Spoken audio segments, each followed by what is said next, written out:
সূরা কাউসার নাজিল হয়ে গেল। সূরা কাউসার কোরআনের খুব বিশাল সাইজের এক সূরা, নাকি?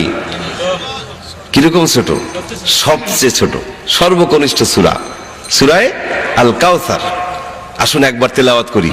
প্রতিটা হরফে হরফে 10-10 করে নেকি আমলনামায় লেখা হয়ে যাবে।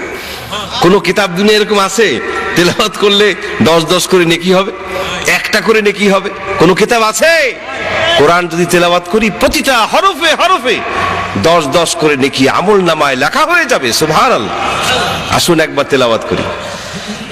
ইন্না আ'তাইনাকাল কাউসার ফাসাল্লি লিরাব্বিকা ওয়ানহার ইন্না শানিআকা হুয়াল আবতার।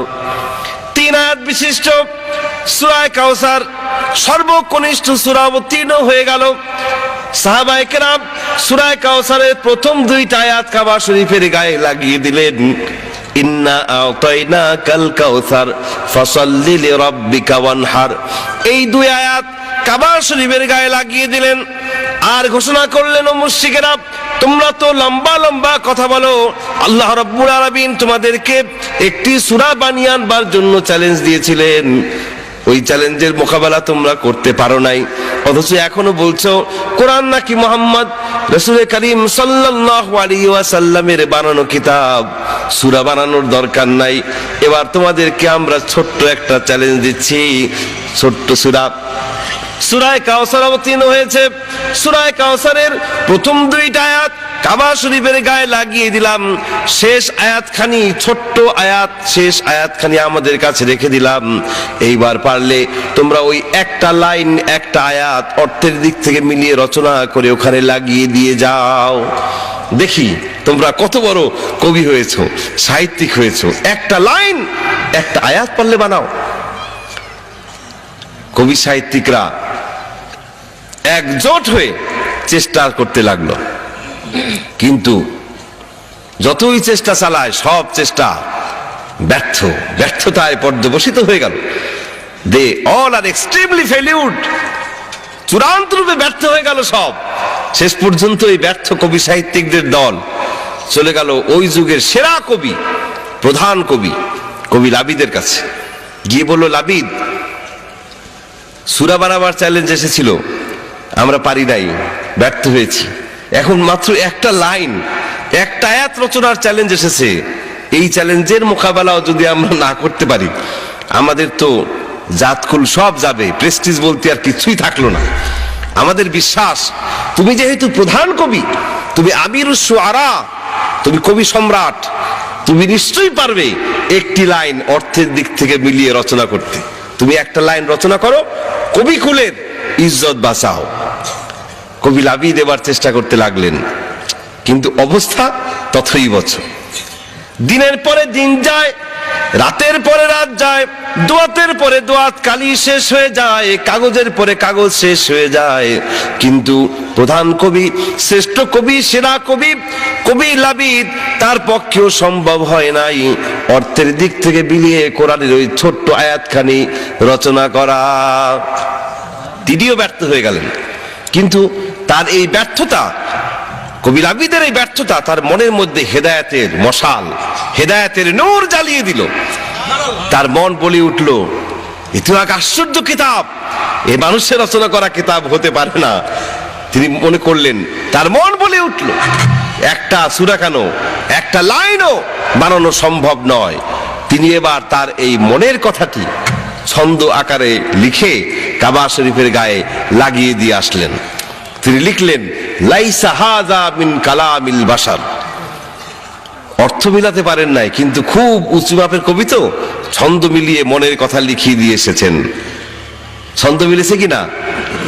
ইন্না আ'তাইনাকাল কাউসার ফাসাল্লি লিরাব্বিকা ওয়ানহার লাইসা হাযা মিন কালামিল বাশার। ছন্দ মিলল কিনা? ছন্দ তো মিলছে, কিন্তু অর্থ কি দাঁড়ালো? অর্থ যা দাঁড়ায়, এই অর্থ দিয়ে কবি লাবিদ গোটা বিশ্ববাসীকে জানিয়ে দিল, ও বিশ্বের মানুষেরা, আরবি সাহিত্যের চরম উৎকর্ষের যুগে আরবের সমস্ত কবিকুল আমরা ব্যর্থ হয়ে গিয়েছি, কোরআনের একটা লাইনও বানাতে পারি নাই। আর কেন বানাতে পারি নাই জানো? তার কারণ হচ্ছে লাইসা হাযা মিন কালামিল বাশার, এটা কোনো মানুষের রচনা করা কিতাব নয়। লাইসা হাযা মিন কালামিল বাশার, এই কথার অর্থ হচ্ছে এটা কোনো মানুষের রচনা করা কিতাব নয়। কবি লাবিদ এবং তার দলবল একযোগে আল্লাহর পেয়ার হাবিবের দরবারে গিয়ে ব্যর্থতা স্বীকার করে কালেমা পড়ে ইসলাম কবুল করে নিয়েছিল। মানুষের কথা গেল, সেই যুগের মানুষ আর এই যুগের মানুষ, চিন্তাশীল বোদ্ধা সবাই স্বীকার করে নিয়েছে। কোরআন নিয়ে যারা একটুখানি চিন্তা গবেষণা করেছে তারাই স্বীকার করে নিয়েছে কোরআন মানুষের তৈরি করা কিতাব নয়। এবার দেখুন জিন জাতি অদৃশ্য এক জাতি, এই জাতিটাকে দেখা যায় না, সেই জাতিও ইসলাম কবুল করে নিয়েছিল, আল্লাহর দ্বীনকে মেনে নিয়েছিল। কিভাবে? জিন জাতি হাজার হাজার বছর বয়স পায়। রাসূল করিম সাল্লাল্লাহু আলাইহি ওয়াসাল্লামের যুগের জিন আজকের এই দিন পর্যন্ত জীবিত থাকতে পারে, আশ্চর্যান্বিত হবার মতো কোনো বিষয় নয়। যেই সমস্ত জিনেরা তাওরাতের তেলাওয়াত শুনেছে, জাবুরের তেলাওয়াত শুনেছে, ইনজিলের তেলাওয়াত শুনেছে, সেই সমস্ত জিনেরা যখন আল্লাহর পেয়ারা হাবিবের পাক জবানে কোরআনের তেলাওয়াত শুনেছিল, তারা পর্যন্ত বলে উঠেছিল ইন্না সামি'না কুরআনান আজাবা। জিন জাতি কোরআনের তেলাওয়াত শুনে বলেছে ইন্না সামি'না কুরআনান আজাবা, কি আশ্চর্য কিতাব, হোয়াট এ মিরাকল, কি এক অলৌকিক গ্রন্থের তেলাওয়াত আমরা শুনলাম। এত গ্রন্থের তেলাওয়াত শুনেছি, পাঠ শুনেছি, কিন্তু এরকম আশ্চর্যজনক গ্রন্থের তেলাওয়াত বা পাঠ এর আগে তো আমরা শুনি নাই। ওই জিন জাতিও আল্লাহর পেয়ারা হাবিবের দরবারে গিয়ে কালেমা পড়ে ইসলাম কবুল করে নিয়েছিল। সুবহানাল্লাহ। তো মানুষ গেল, জিন জাতি গেল, এবার একটা যন্ত্রের কাছে আমরা যাব, দেখি ওই যন্ত্রটা কোরআন সম্পর্কে কি কমেন্ট করে। এই যন্ত্র গম ডাল ভাঙানোর যন্ত্র না, এটি তিল ভুসি পেশার যন্ত্র নয়। এই যন্ত্র হচ্ছে এমন এক শক্তিশালী যন্ত্র, যেই যন্ত্র দুনিয়ার এমন কোন জটিল হিসাব নাই যা সে করতে না পারে। ওই যন্ত্রের দৌরাত্ম এত দূরে, সেই মার্স প্ল্যানেট মঙ্গল গ্রহে পর্যন্ত রকেট পাঠিয়ে দিয়েছে, মনুষ্যবিহীন রকেট, কোনো মানুষ নাই রকেটে। মঙ্গল গ্রহে রকেট সেখানে ল্যান্ড করলো, সেখানকার ছবি টবি তুলে দুনিয়ার মাটিতে পাঠালো। আমেরিকার মহাশূন্য গবেষণাগার নাসায় বসে বিজ্ঞানীরা ওই মঙ্গল গ্রহটাকে যেন হাতের মুঠোয় নিয়ে আসলো। এই সব কর্মকাণ্ড পরিচালনা করলো যে যন্ত্রটি, সেই যন্ত্রের কি নাম? কম্পিউটার। বিজ্ঞানের বিস্ময়কর আবিষ্কার কম্পিউটার। এই কম্পিউটারের ভিতরে কম্পিউটার সায়েন্টিস্টরা কোরআনুল কারীমের ডাটা, কোরআনের উপাত্ত, কোরআনের 6666টি আয়াতে কারিমা ঢুকিয়ে দিল। পাশাপাশি মানুষের ব্রেইনের যে ধারণ ক্ষমতা, মানুষের যে উদ্ভাবনী ক্ষমতা, রচনা করার ক্ষমতা, এর একটা স্ট্যাটিস্টিক্স জানিয়ে দিল। আর প্রশ্ন রাখলো, বলল কম্পিউটার, তোমার মধ্যে যে গ্রন্থখানি আমি দিয়েছি, এই গ্রন্থখানি দাবি করছে এটা নাকি দুনিয়ার কোনো মানুষ লেখে নাই। আচ্ছা তুমি বলো, বিজ্ঞানের এই চরম উৎকর্ষের যুগে এরকম ইলজিক কথা আমরা কি করে মানতে পারি? যে কিতাব, যে গ্রন্থ মানুষ লেখে নাই, সেই গ্রন্থ আসলো কোত্থেকে? এটা তো বিশ্বাসযোগ্য বিষয় নয়। তো তোমার সব কথাই তো আমরা বিশ্বাস করি, তুমি একটু গবেষণা করে বলো। এই কিতাব মানুষের ব্রেইনের অবস্থাও জানিয়ে দিলাম, কোরআনও দিলাম, এবার তুমি তুলনামূলক গবেষণা করে একটু বলো এই কিতাব কি মানুষ রচনা করেছে নাকি আসলেই এটা কোনো অলৌকিক কিতাব, বিষয়টা কি? কম্পিউটার তার মাইক্রোচিপের মধ্যে গোটা কোরআনকে ধারণ করে গবেষণা চালিয়ে দিল। গবেষণা করতে লাগলো এটা কি মানুষ রচনা করেছে কিনা, মানুষের ব্রেইনের সাথে তুলনামূলক গবেষণা চলছে। রেজাল্ট এক সময় দিয়ে দিল কম্পিউটার, তার স্ক্রিনে ভাসিয়ে তুললো কম্পিউটার তার বক্তব্য, কম্পিউটার বলছে, ও বিজ্ঞানীরা জেনে রাখো, যেই কিতাবখানি আমার কাছে তোমরা দিয়েছো, ওই কিতাবখানিকে মানুষের ব্রেইনের সাথে তুলনামূলক গবেষণা করে দেখলাম, এ কোরআনের একটা সূরা, একটা চ্যাপ্টার তো দূরের কথা, একটা লাইন রচনা করাও দুনিয়ার কোনো মানুষের ব্রেইনের পক্ষে সম্ভব নয়। মানুষের ব্রেইন দিয়ে এরকম কিতাব রচিত হতে পারে না। এবার বিজ্ঞানীরা বললেন, তুমি দেখি ওই কোরআনের সুরে সুর মিলিয়ে একই কথাই বলছো।